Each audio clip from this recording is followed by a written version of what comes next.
We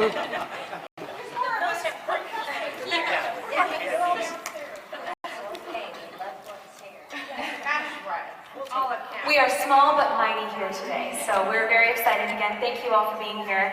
And as I mentioned, we're celebrating 50 years of the Ambassador Program, so we have a representation of 1 or 2 ambassadors per decade, so it's very exciting here. And we are now going to introduce this living Disney history. Right here next to me, we have Quinn Shurian from 2009-2010. Matt Ebeling from 2002. Eddie Garcia from 2000-2001. Bonnie Delahoy Utley from 1994. Melissa Tyler Wackerman from 1985. Emily Zinzer Benedict from 1972.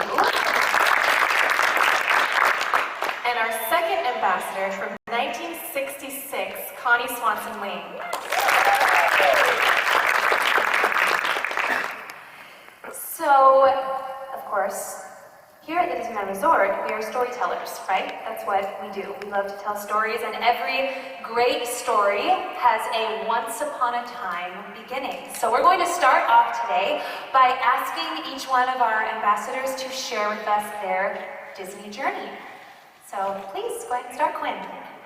Well, my Disney journey is continuing. So I am one of the only, I think I'm the only current cast member, except for the 2 girls, on stage today, so I'm very excited about that. I started here at Disneyland in 1994 in Fantasyland Attractions, where I worked on Snow White, Scary Adventure, Pinocchio's Daring Journey, and It's a Small World. Fantastic experience.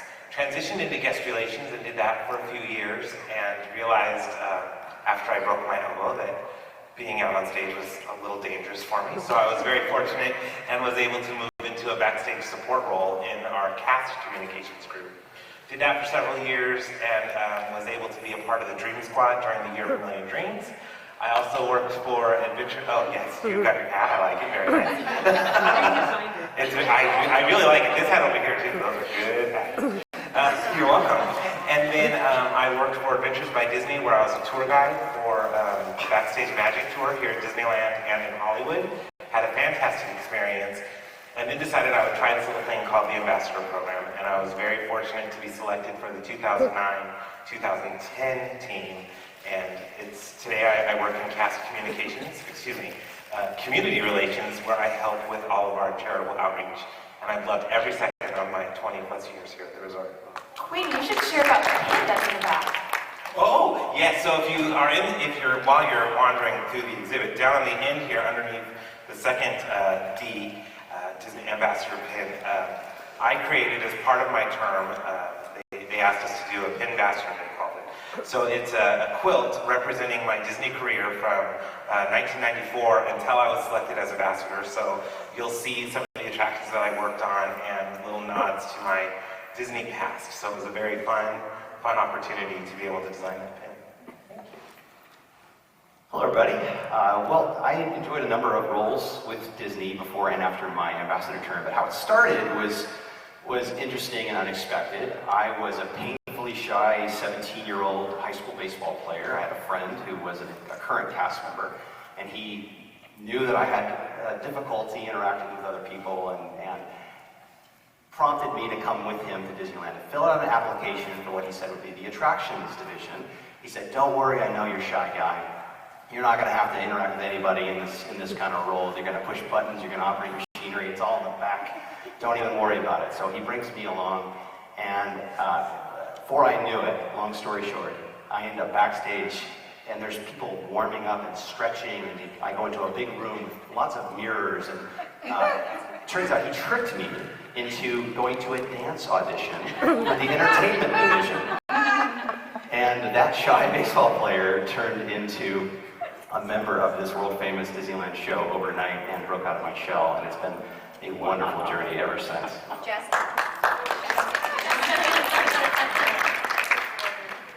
Well, like all good stories, mine starts about a girl.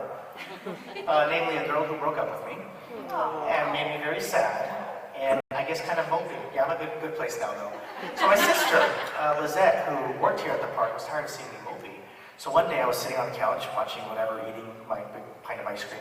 She hands me the phone and says, "It's for you." I answer it, and it's the cast member saying, "What time do you want your interview?" "What do you mean, what time do I want an interview? Who's this?" "It's Disneyland. What time do you want an interview?" "Yes, what time do you have?" 8 o'clock. "Okay, I'll be there at 8. So my sister says, "I want you to go work at Disneyland. I'm tired of seeing you mopey, let's get you out there." So I went to the casting center, which was over off of Hotel at the time, and interviewed 3 different times. I had interviewed, they say, "Hey, can you wait around for a little bit? We want to interview again." "Okay, wait like a couple hours." "Hey, we want to interview again, wait a couple hours." It turned out to be over 6 hours of me sitting there, and finally was offered a position in costuming. And I said, "I don't want to do costuming." They said, "What do you want to do?" And I said, "I want to drive the Jungle Cruise." So they said, "Well, let's see what we can do." So they found what was called a casual temporary position. For those of you that don't know, casual temporary, you have your full-time, you have your part-time, then you have your part-time, then part-time, seasonal. That's where I was. So they said, you might get hours, you might not. And they put me in what was called attractions. And I begged and pleaded, and finally after 3 months I learned the Jungle Cruise. And then went to attractions, and one day I was told about an ambassador program that I tried out for, and here I am. And he is in a much better place now. We can vouch for that. Hi, I'm Bonnie. It's so nice to see all of you guys here. So I was one of those Anaheim kids, grew up, down the street from Disneyland. We didn't come very often as a family, mainly because my parents wanted to keep it special. They didn't want it to become, an everyday thing or something that we expected all the time. And plus, there was no such thing as an annual pass holder program back then. So anyway, but I remember clearly coming when I was probably about 5 years old, and we were waiting in line to go on Peter Pan. And I was mesmerized by the control panel that the cast member got to sit at. The flashing lights and all of those buttons just looked fascinating to me, and I thought, that is the coolest job in the world, and I want to do that someday. So years and years later, when I was a senior in high school, I had a friend who was working at Sunkist, one of the lessee locations inside of the park, the one across from Jungle Cruise. And they needed some help, and she said, we could hang out a lot more if you worked at the same place I did. So started out working at Sunkist. A few months later was when Disney announced that they were no longer going to have the lessees in the park. And if we wanted to stay, we would need to apply to become cast members. So I did, and I was cast on Storybook. So I was a Storybook girl, and then ended up staying and had a 24-year-long career right here at the Disneyland Resort. I left about a year ago, and I don't miss the people because I get to see everybody when we get to come do stuff like this, and it's just a lot of fun to be back. So, thank you. I also grew up in Orange County, not too far from Disneyland, so I grew up coming here. My picture, 5 years old with the mouse ears in front of the castle, and I just came across the other day the Pirates of the Caribbean coin that's stamped in with my name on my birthday, 1975. It's it's a relic. And anyway, so while I was green, just barely out of high school, I came out for a parade audition, and that was where I first learned that you need to know your social security number to apply for a job. So I learned a lot of things along the way in my Disney career, but I was hired after Dad brought my security card for me with the number. And then I transitioned into other atmosphere performance opportunities throughout the park. And I was studying classical piano up at UCLA when I decided to apply for this thing called the Disneyland Ambassador. And I read where it was the 30th anniversary of the park, and it was going to be this great year. So I applied, and lo and behold, it happened. So my dream came true at that moment. And then I went on to do some work with the marketing special events area and entertainment as well later in my career. I'm back because Melissa is humbly saying 1975 when she was born. Well, I was ambassador in 72, so she wasn't even born yet. But she really just hit me, and it's like I have to deal with that. I was the oldest of 8 kids, and very, very shy. And I love Matt's story because he's the only other ambassador that's ever shared that kind of experience.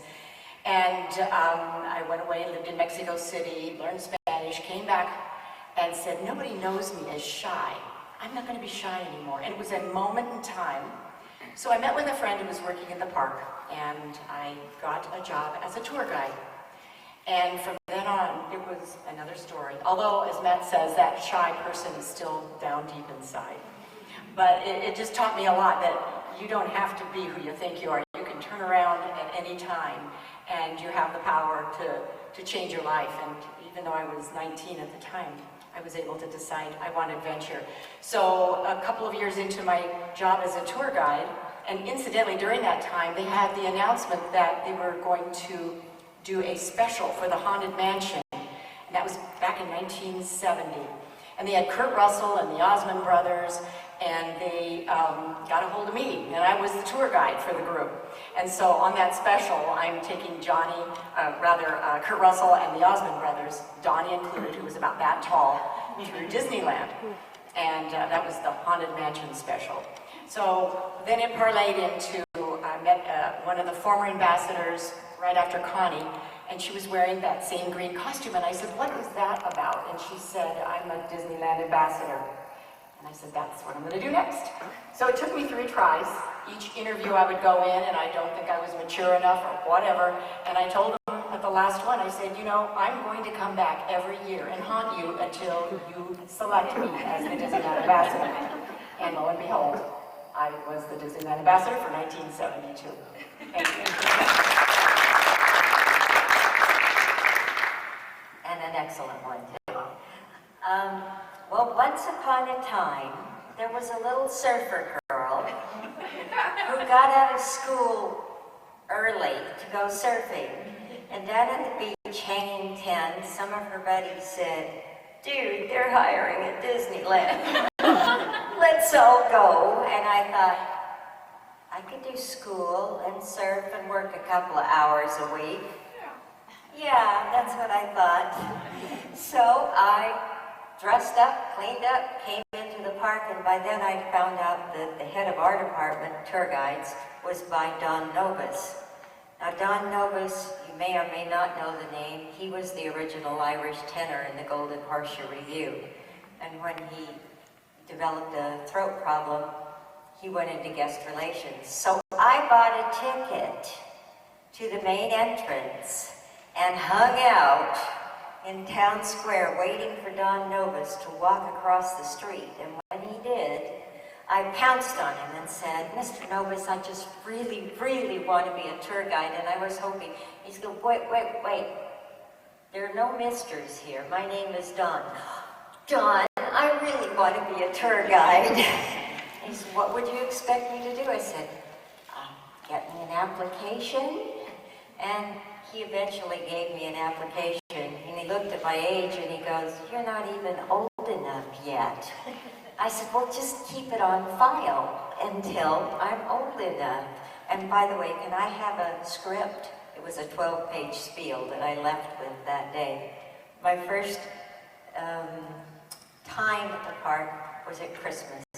What a fantastic time to be at Disneyland.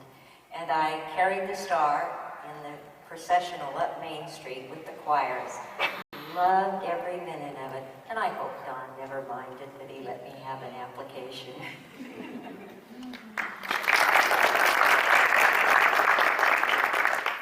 So Allie and I will also both share our stories. So I grew up in Oregon, and I actually came to college in Southern California. I chose Southern California because I knew I always wanted to work for Disneyland. So I auditioned for many, many years. I started out as a Christmas caroler around the resort. So I was, what Eddie said, the part-time seasonal. And was caroling around the resort. Then I actually had the opportunity to go to Hong Kong Disneyland, and I worked over there for a little while. And then came back to Disneyland in Minnie's Fly Girls, if anyone remembers that production. And different shows throughout the resort, most recently Mickey and the Magical Map. And then now I'm very honored to be sitting here amongst these Disney ambassadors and part of this legacy. And the Year of Million Dreams.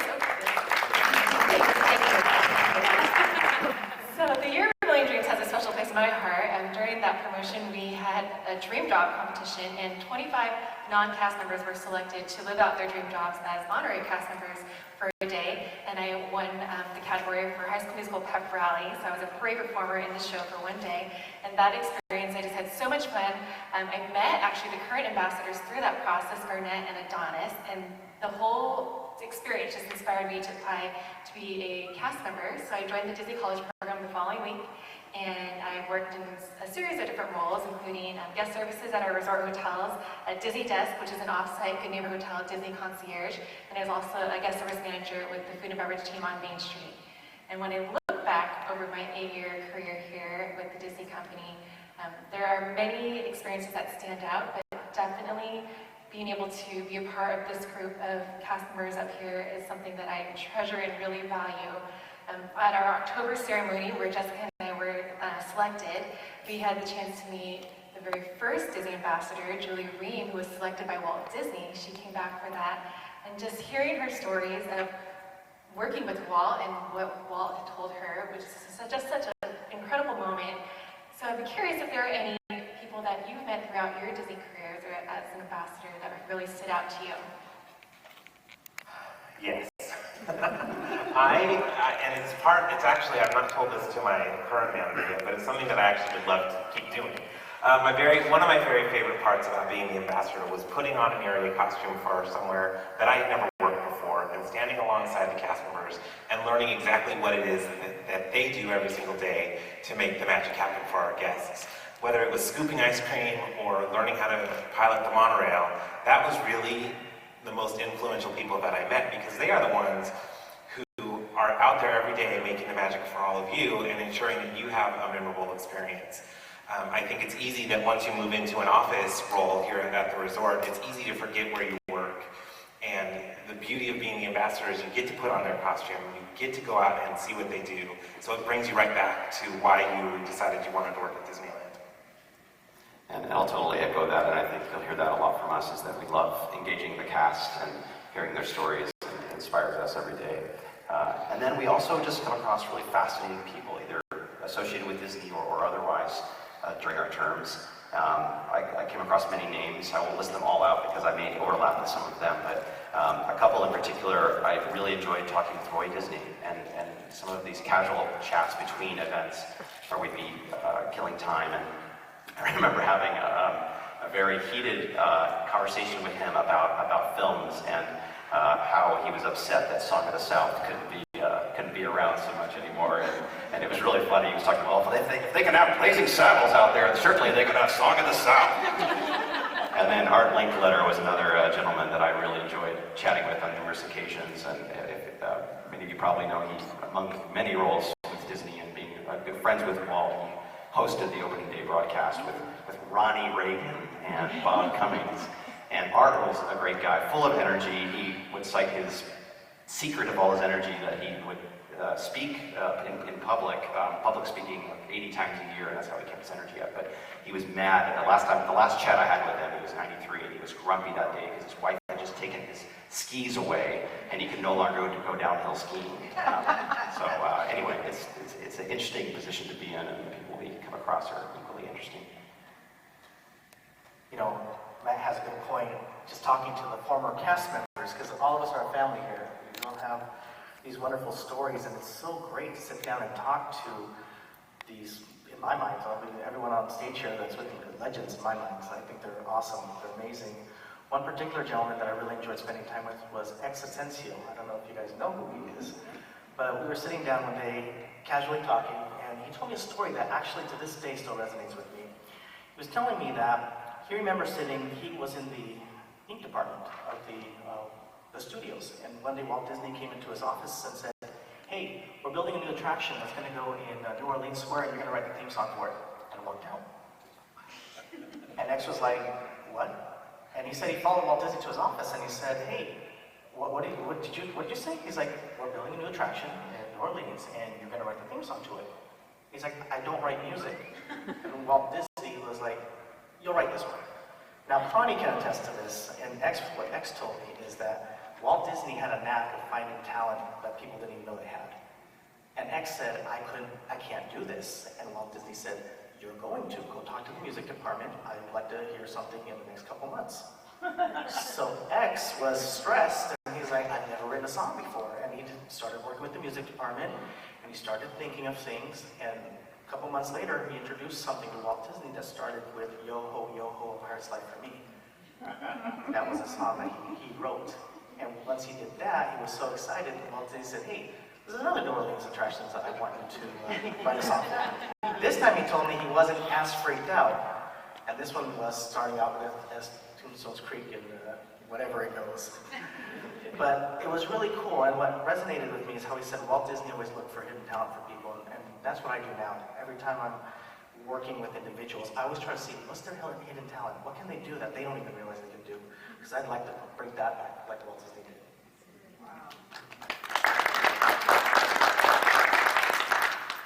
It's so fun to hear these stories because it just gets stories racing in all of our heads, right? And I think what really stands out for me when we reflect on our years as ambassadors, this is the common thread through all of the stories, it's the human experience, right? So, you know, yes, these people are legends and famous and amazing talents, and I think what really hit home with all of us was to have that downtime with them, where you're just connecting human to human. It's so special, and these are amazing people that are just following their hearts and following their passions. They're not in it for the money, they're not in it for the fame, they're just doing it because it's what they really believe they were born to do. And it's meeting people like that, and you meet those people everywhere, from the frontline cast members that we would cross-train with to the Disney legends. And one of those people that really stands out for me, if I'm just looking specifically at my ambassador year, was Tony Baxter. Tony and I got to spend some time together during one of the press events, and there was a lull in the day of activities, as we've all described, and Tony invited me to go on a walk with him. Why not, right? Sure. So we took a walk through the park together, and you know, I had already been working here a number of years, but saw the park through a completely different set of eyes than I had ever seen it before, because Tony brought it to life for me, and he told me the stories, and he filled in, you know, all of the gaps and all the behind the scenes, and it was so much fun and so inspiring spending time with him. And as moving as that day was for me, at the end of our time together and we were saying goodbye, he made it a point. He did not want to leave without saying to me a message that he wanted me to pass on to the rest of the cast members, which was, you know, because we so often look up to those legends, right? And what Tony said to me was, I want you to understand, and I want you to make sure that your fellow cast members know that we're just the bakers in the kitchen making the cookies, but you get to give the cookies to the guests. And that always stayed with me, and he just had such a gift for making everyone feel like such an important part of the show and the production that was Disney, and I've carried that with me my entire life, and I will continue to do so. Well, I definitely agree with everything that's been said. The cast members, the fellow ambassadors, the Disney legends, someone I worked very closely with who became a Disney legend at the time was our Disneyland ambassador administrator, Cicely Rigdon, and she really was someone who just had a huge impact on my life.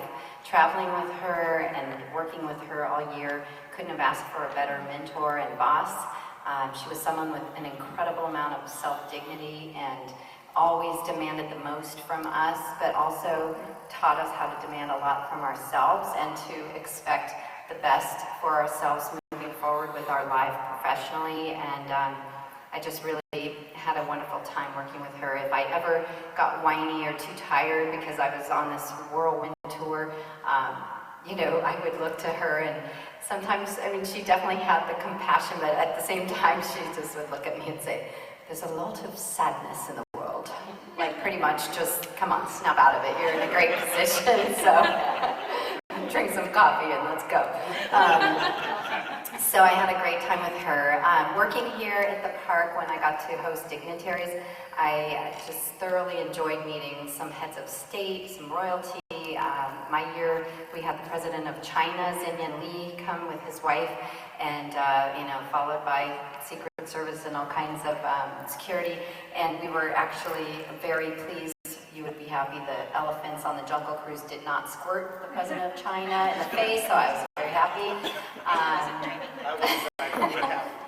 And we had that year Emperor Hirohito's grandson visit in between his abroad studies. We had a princess from Greece, Princess Marina, and the king and queen of Tonga, who were just fascinating individuals. And I thoroughly enjoyed hearing stories from all of these amazing individuals and seeing them kind of let their guard down and show their Disney side, and at the same time, trying to be that ambassador for Disney, where I was, everybody said, do you know like which fork to eat with? Because you always kind of had to watch protocol and etiquette, and you just learned so much about life from interacting with people on that level. I really enjoyed that.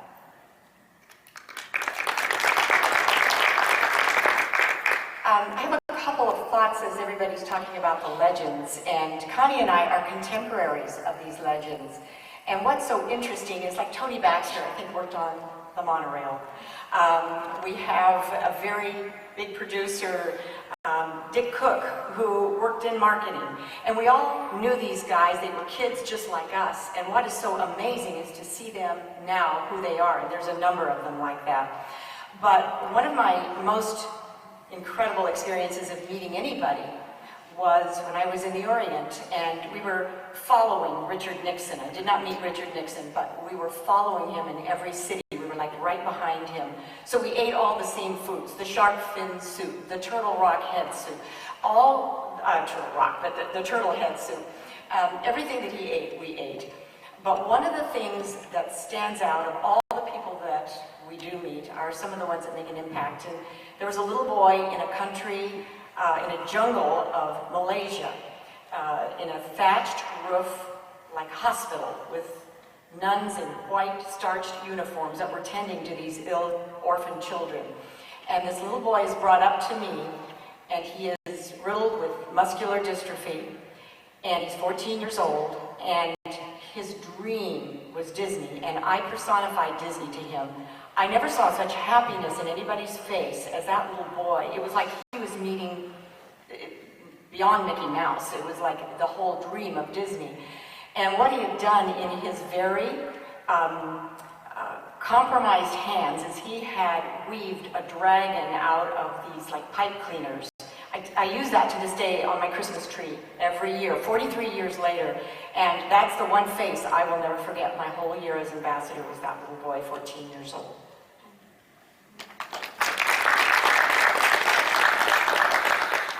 The most spectacular person I met would have been Walt Disney, and he was wonderful, as delightful and as kind and as thoughtful as you've ever heard. My first working occasion with him was at the studio after he'd finished shooting Wonderful World of Color, and we showed up to do some press shots. I just want to add, there was color film in those days, but press shots were done in black and white. That's why the table in the back has black and white photos. And as I'm posing with Walt, he said, "Would you like some hints on posing?" "Yes, please tell me." Everyone can use hints for posing for pictures. And he said, "Well, first of all, never look at the person you're talking to. Give a 3/4 view and look off of their ear." And I'm going, yeah, that's right. And I can't stop staring right at him. And so the pictures, I don't have a 3/4 view because I'm going, oh, I can't believe how lucky I am to be standing here and talking with Walt Disney. Can life get any better than that? At the end of the photo shoot, he goes, "Well, don't worry. You didn't quite get it this time, but I'm sure you will." And I thought, yeah, I better fast. But he was the most dynamic, wonderful. Who may not be as familiar with the Ambassador Program, Ali mentioned that Julie Ream was our first ambassador in 1965, chosen by Walt Disney, and of course, Connie, right here, was 1966. Such an honor to have her with us here today. And Connie and Julie were the only two ambassadors that got to work directly with Walt Disney. So I know you just shared a story, Connie, but I think we'd all like to hear a few more memories, favorite stories that you have of working with Walt Disney. And I also want to encourage those of you who have not seen in the back, we've mentioned a few times, but there's a beautiful display of ambassador memorabilia throughout the 50 years. So be sure to check that out, and Connie and Walt are in the back there. So please just share with us quickly, Connie, a few more memories. It's so special to hear. It's kind of like looking at a bowl of sparkling candy. You hardly know which one to pick. But when we opened New Orleans Square, Walt did the opening. You can find that on YouTube, by the way. If you look really hard, I'm in the background going, because I was so excited. Anyhow, we sat down to eat lunch in the Blue Bayou. Walt said, "Do you have a piece of paper?" I said, "No, I'll be happy to get one." And I jumped up to go into the office. By the time I came back, he'd taken the napkin off of his lap and was writing on it. It was notes of things he wanted to improve with the Blue Bayou. Raise the tree so many inches, move thus and such, move to the right thus and such. Nothing was ever completed or finished to Walt. He once said to a group of cast members, "If you don't like change, you won't like working here, because we'll never be finished. There'll always be a change coming." And that's the way he was, polishing, shining, refining, making it better for our guests.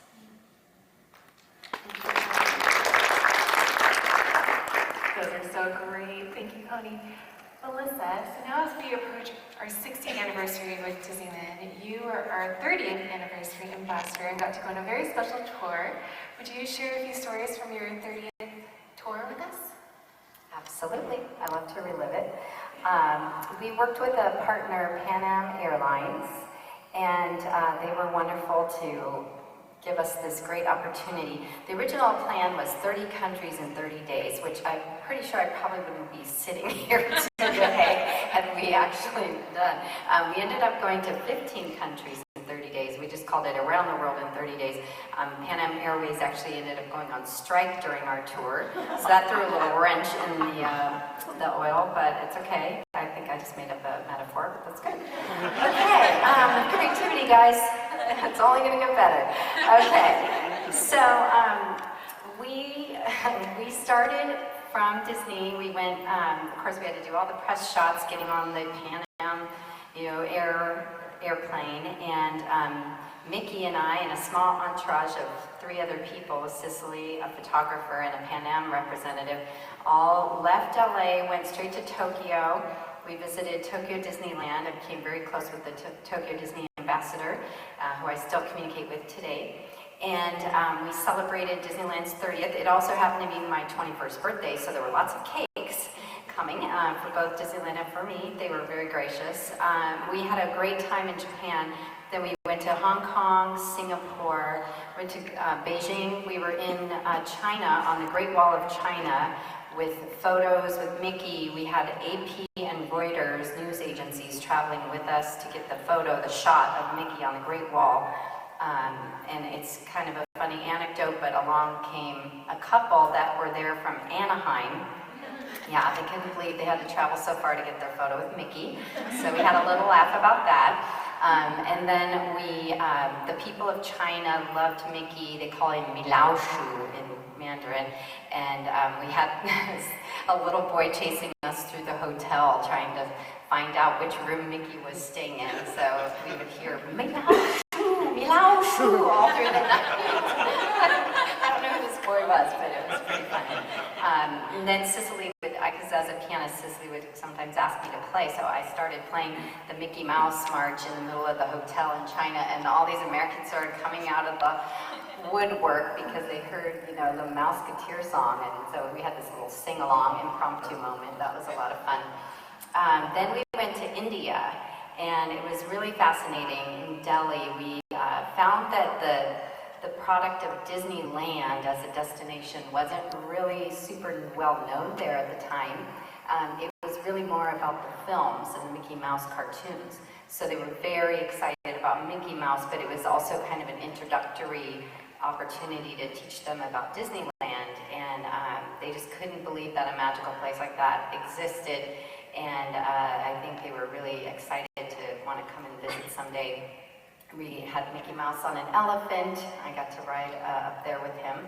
So there was the whole joke about elephants and mice, but we did okay. And then from there we went to Europe, and we traveled around through Europe. We were on a television show in Italy. Nathaniel, this one's for you. The phrase, I would like to learn a phrase in each language when I went to the country so I could at least say something in the native tongue. So in Italy, I said, Topolino e io siamo contenti di essere con te qui in Italia, which means Mickey and I are very happy to be here with you. Because in Italy, they call him Topolino. So that was a great experience. We also were in Stuttgart, Germany, when it had been advertised that Mickey was arriving by train. Well, I think the entire town of Stuttgart came out with their children, and the train platform was full of people. So as we were being kind of pushed off the train, Cicely was saying, I don't think this is safe, and she would pull our bags back on the train, and then they would push us back out. The promoters were definitely planning on having us get out of that train. So somehow we made our way through this enormous crowd without anyone falling over into the train tracks. That was a miracle. And but they were just so excited to have Mickey there. We were in Paris for a travel agent's reception. We were in England visiting also with travel agents, and we met Sir Winston Churchill's grandson. So we had a really great tour, and across the globe, just the happiness and the magic of Disney was certainly universal. It was fascinating to see how the response was just so great, no matter where in the globe we were, and it was really an amazing opportunity for Disneyland as well as for me personally.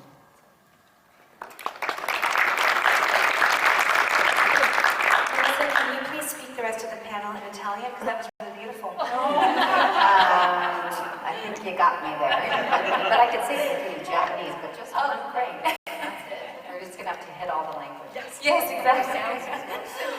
Well, on that, it's really neat because this group of people up here represent so many milestones for the Disneyland Resort. Allie and I are really excited to be here for the 60th Diamond celebration, and we all represent such unique, special, like I said, milestones and events and experiences throughout the resort. So if a few of you want to share some of the exciting events that happened, the most momentous moments during your term. I know, do you like that?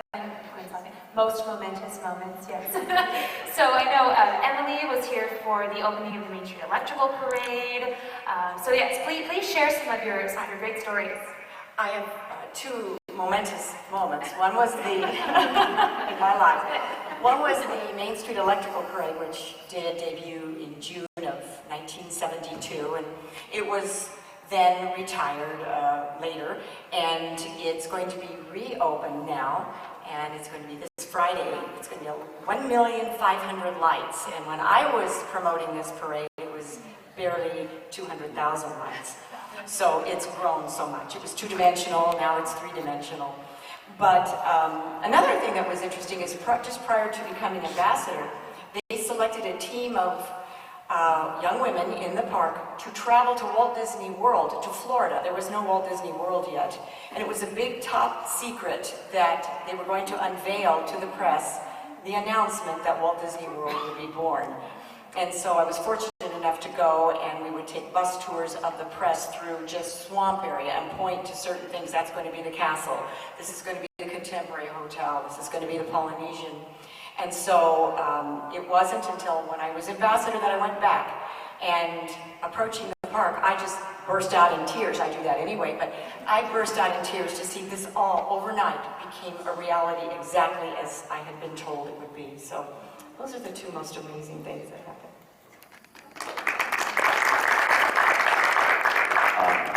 One particular awesome experience for me as a baseball guy, okay?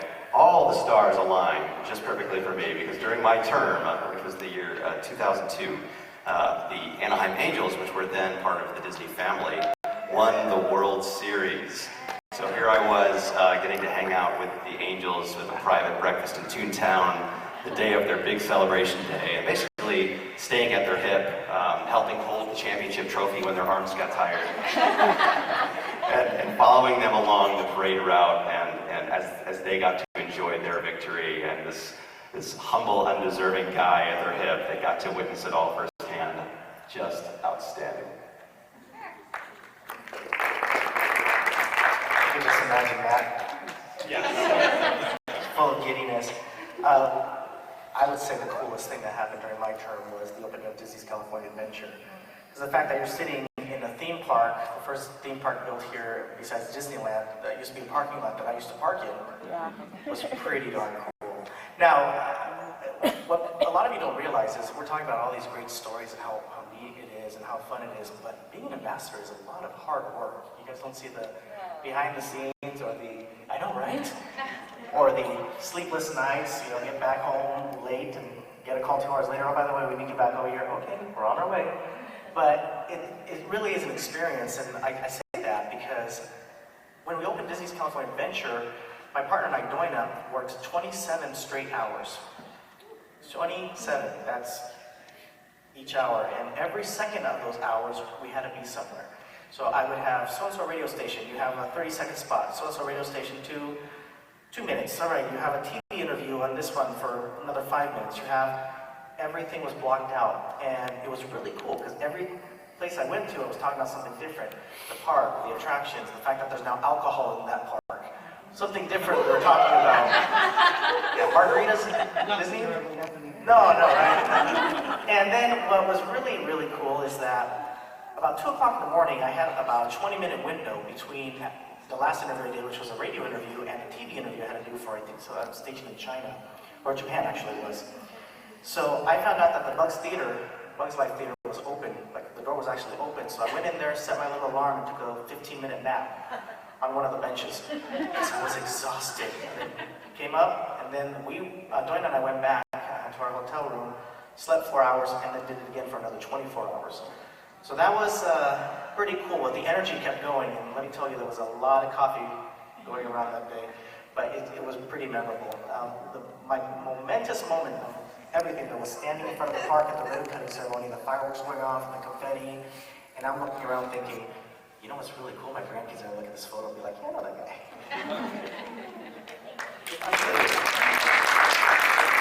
Thanks, Eddie. Jason and I will have to keep our eyes open for any open spots to take naps over the next few days. It is comfy, I'll tell you that. So this next question is for Eddie, Matt, and Quinn. What was it like being an ambassador, a male ambassador, when the program for so many years was female ambassadors? Ooh, that's actually a good question. What was really, really neat is that when I became an ambassador, I wasn't the first male ambassador, there was a few before me, but how welcoming everyone was for us to be in there. You would think that a traditional program, eventually someone would say, well, that's not traditional, why are they here, what are they doing? But an ambassador is not a male, it's not a female, it's an idea, it's a concept, it's a way of life, and it's really, really cool to be part of that. So male or female, it was just awesome to be part of that family. And the coolest part about it, it's like you're the world's most awesome club afterwards. We're like a big happy family here. We see each other, some of us see each other more often than not, but we really now just see each other every 2 years, and we literally pick up right where we left off. It's really, how's the family, how's this, what's going on? Tell me more stories, especially Connie. I'm always inviting Connie about more stories. Best stories. What do you think, Matt?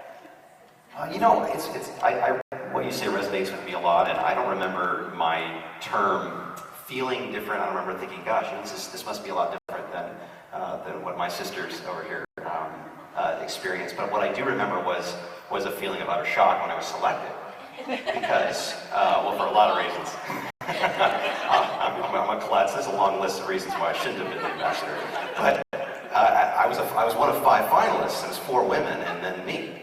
And I remember in the middle of the ceremony, up to that point, we had all been under the impression there would be 2 ambassadors, and they made kind of the surprise announcement during during the ceremony, oh, there's only going to be one this year. I said, well, that's it. I'm out. There's never been just one guy by himself. And so when Mickey Mouse announced my name, which was cool, by the way, I just about hit the floor.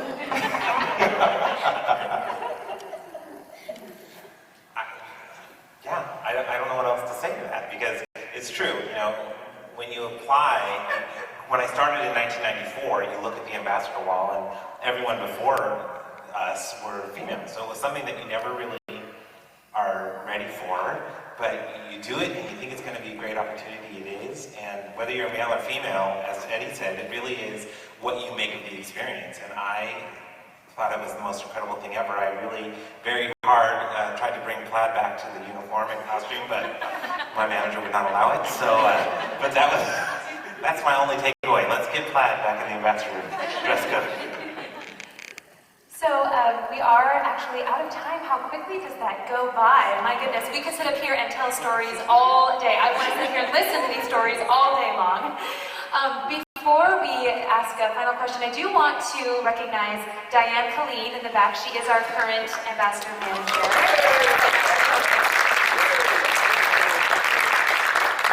And next to her is actually one of our Walt Disney World ambassadors, Nathaniel Palma, and he's here with us this week. So just real briefly, because we're out of time, Bonnie, I would love to hear the change that happened during your term, because it is kind of momentous for the program, and that the change with the program there. And then, Connie, if you would just share with us one more word about what it means to you to see this program continue for 50 years, and what that means to you. Yeah, so I had a few fun surprises my year. Just a couple months into my role as ambassador, we heard Melissa describe the wonderful legend of Cicely Rigdon that a few of us got to work with through the years, and this was the woman who everyone said, including herself, would never retire. And we all believed it. We all knew that Cicely was going to be here forever. She was such a fixture and such a legend in her time, and ahead of her time. And one day she called me into her office and sat me down and said, "Darling, dear, I'm retiring." And my first thought was, what have I done? Because you're not supposed to ever retire. What did I do? And she was very sweet, and she said, I wouldn't be leaving if I didn't know and believe that the program, wasn't in wonderful hands. And it was so bittersweet. Cicely was such an indescribable legend in so many ways.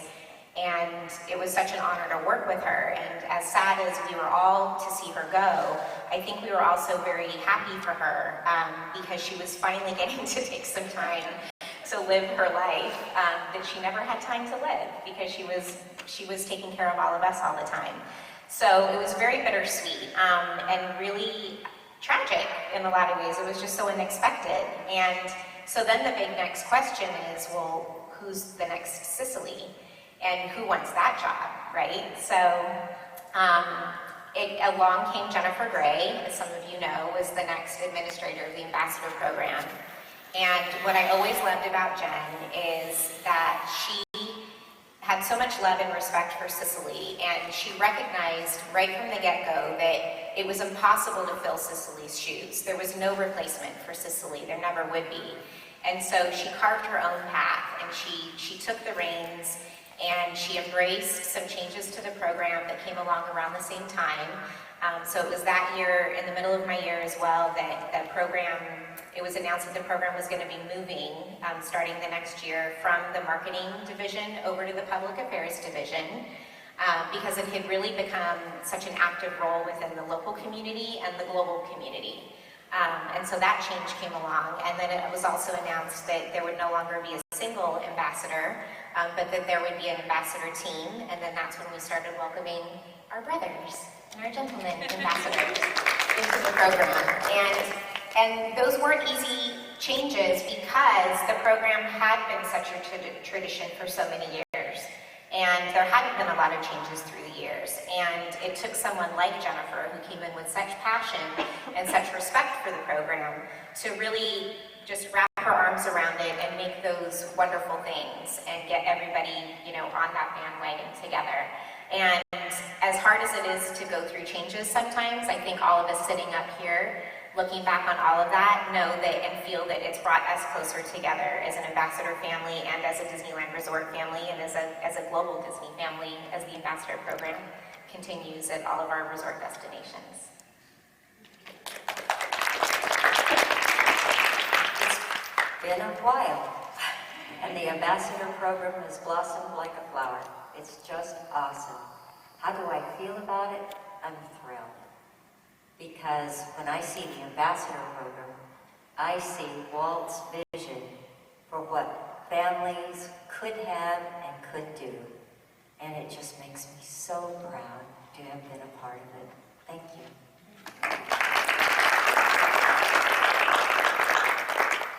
Well, on that perfect ending note, thank you, Connie. Ladies and gentlemen, please give one more round of applause to your ambassadors. And please stand up and take your well-deserved bow.